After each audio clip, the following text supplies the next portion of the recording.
Imagine waking up one morning to find that the most powerful AI model you rely on is suddenly gone, with no warning and no timeline for its return. That's exactly what happened to enterprises that use Anthropic's Claude Fable 5 model just a few weeks ago. The model, which is considered the most capable on the market, was taken offline for every customer due to a U.S. export control order, leaving many businesses scrambling to find alternative solutions.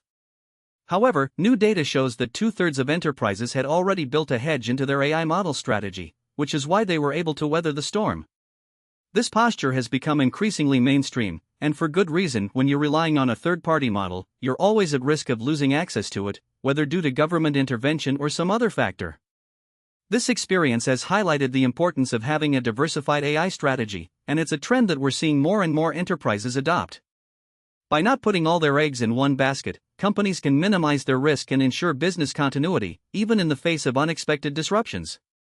As the use of AI models continues to grow, we can expect to see more emphasis on building hedges and diversifying AI strategies.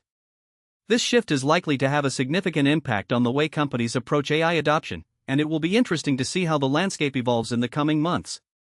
In other news, the AI coding tool market just got a bit more competitive with the launch of Zcode, a new desktop application from Z.AI that's designed to work seamlessly with the company's flagship GLM 5.2 large language model.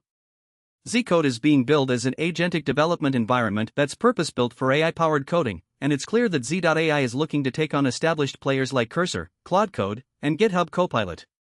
The move marks a significant push by Z.AI into the fast-growing AI-powered coding tool market, and it will be interesting to see how Zcode stacks up against the competition.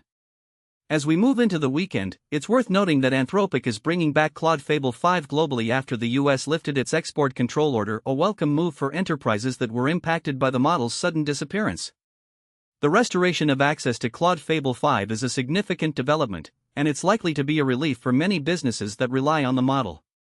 With the model now available again, enterprises can get back to using it for their AI needs, and it will be interesting to see how the return of Claude Fable 5 affects the market.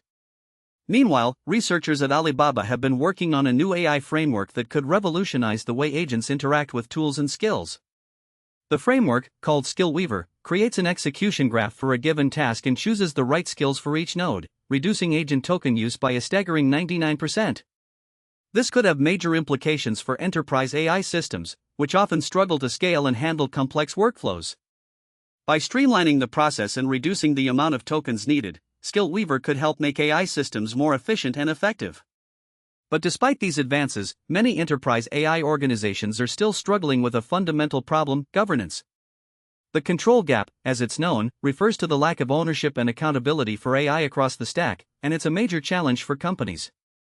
With AI portfolios expanding rapidly, many organizations are finding it difficult to keep up with governance, and the result is a widening control gap.